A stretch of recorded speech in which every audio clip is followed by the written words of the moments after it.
Hello and welcome to today's episode of Shifting the Spotlight, Pocahontas Legend. Today we'll be delving deep into the mystery behind the true encounters of John Smith and Pocahontas. We will be covering the negative connotations surrounding Native Americans in Smith's writings, as well as how this perception of these people contribute to how we view them in society today. You will leave this video today with a newfound view of the English settlers in American history. Now, let's get into the video. Based on written documents by John Smith, we can determine that his written encounters with Native Americans are mytho-history.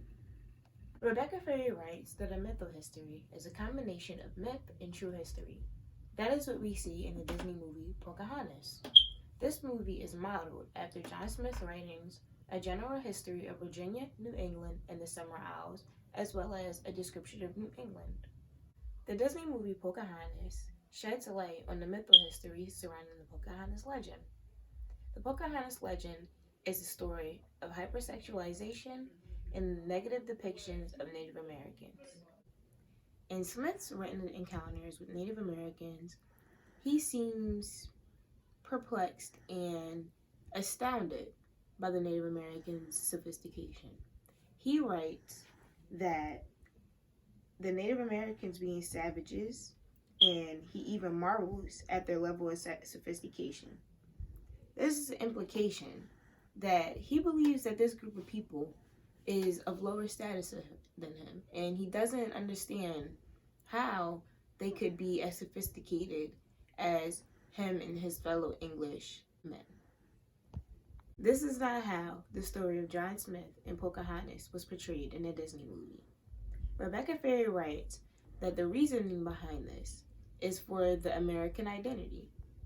See, now in the Disney movie, Native Americans are painted as needing saving, and this brings on the white savior narrative. Ferry writes that this protects the white American identity.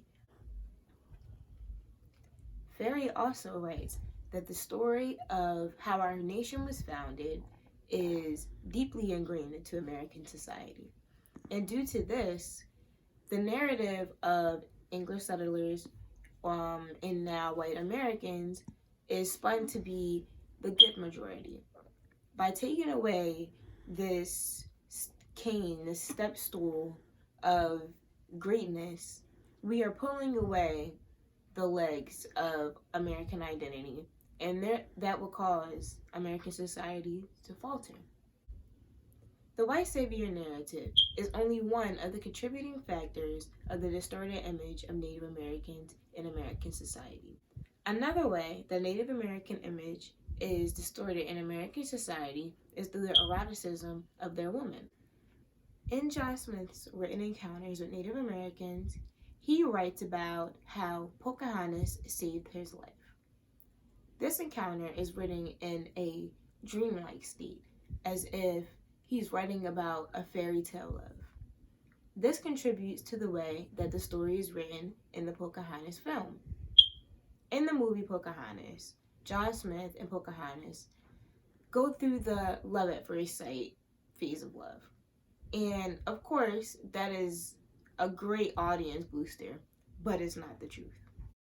This is important because it points to love being a central theme in a story where love was not important at all. This is due to the hypersexualization of Native American women.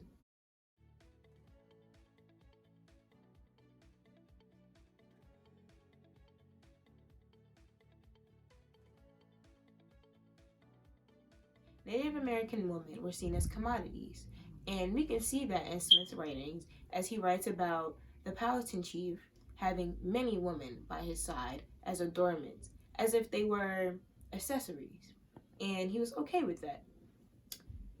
John Smith and his hypersexualization of Pocahontas led to her depiction in the Pocahontas movie as being the most prominent introduction.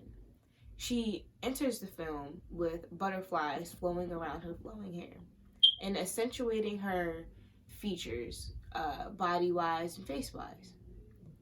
This hypersexualization of Native American women has led to more distorted depictions of Native Americans in American society. Thank you for tuning into this video today. We talked about what American history is and how the hypersexualization of Native American women contribute to the overall depiction of Native Americans today in American society.